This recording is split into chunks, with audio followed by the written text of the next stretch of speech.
Mkurugenzi wa shirika la ujasusi la CIA nchini Marekani anasema kwamba Iran wakati huu inatafuta msaada kutoka Urusi na China, huku Marekani na Israel zikizidisha mashambulizi. John Ratcliffe, bosi wa CIA, amewaambia maseneta wa Marekani kwamba Tehran inashinikiza mataifa ya Moscow na Beijing kwa usaidizi wa kijasusi, akiongeza kuwa anaweza kushirikisha maelezo juu ya kama misaada kama hiyo inatolewa katika kikao cha siri walichokifanya.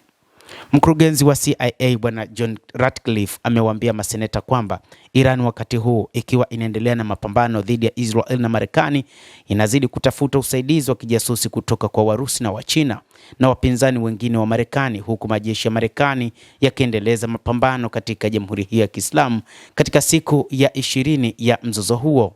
Akitoa ushahidi wake siku ya Jumatano katika kamati teule ya Seneti kuhusu ujasusi kuhusu vitisho vya ulimwengu pote, Ratcliffe alisema Iran wanaomba usaidizi wa kijasusi kutoka Urusi na kutoka China na kutoka kwa wapinzani wengine wa Marekani, na ikiwa nchi hizo zinatoa msaada ni jambo ambalo tunaweza kulizungumza katika sehemu iliyoainishwa. Alipoulizwa kwa uwazi na Seneta Jack Reed ikiwa alifanya tathmini na kuchambua trafiki ya mawasiliano, Ratcliffe alisema anajua jibu na anafurahi kujadili hilo katika sehemu iliyoainishwa. Mapema katika kikao hicho, Seneta Angus King alimuuliza mkurugenzi wa ujasusi wa kitaifa Tulsi Gabbard kuhusu ripoti kwamba Urusi inatoa usaidizi wa kijasusi kwa Iran, zikiwemo picha za satellite, na iwapo anaweza kuisasisha kamati hiyo. Ikiwa kuna kushiriki kunaendelea, hilo litakuwa jibu ambalo lingefaa kwa kikao kilichofungwa, Gabbard alisema. Wakati King alipobainisha kuwa vyombo vingi vya habari vimeripoti ushiriki wa kijasusi, alirudia jibu lake na kuongeza kuwa kulingana na Pentagon, msaada wowote ambao Iran inaweza kuwa inapokea hauzuii athari zao za kiutendaji. Hakuna chochote kilichotolewa kwa Iran na nchi nyingine yoyote kinachoathiri mafanikio yetu ya uendeshaji, msemaji wa White House Olivier Wells alisema hivi karibuni. Jeshi la Marekani limeshambulia zaidi ya shabaha 7,000 na kuharibu zaidi ya meli 100 za wanamaji wa Iran na kusababisha mashambulizi yao ya makombora kupungua kwa 90% na mashambulizi yao ya ndege zisizokuwa na rubani kupungua kwa 95%, anasema.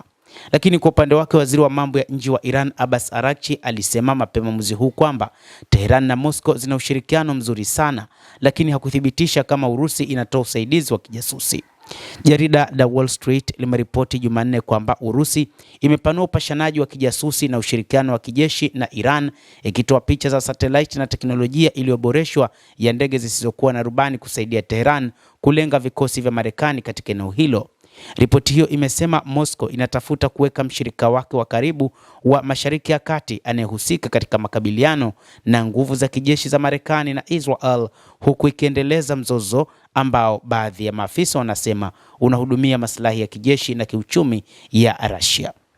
Endelea kutufuatilia mtazamaji, lakini ni kusihi usisahau kulike, usisahau kucomment, kadhalika usisahau kusubscribe channel yetu hii ili upate habari hizi kwa mapana kupitia The World News.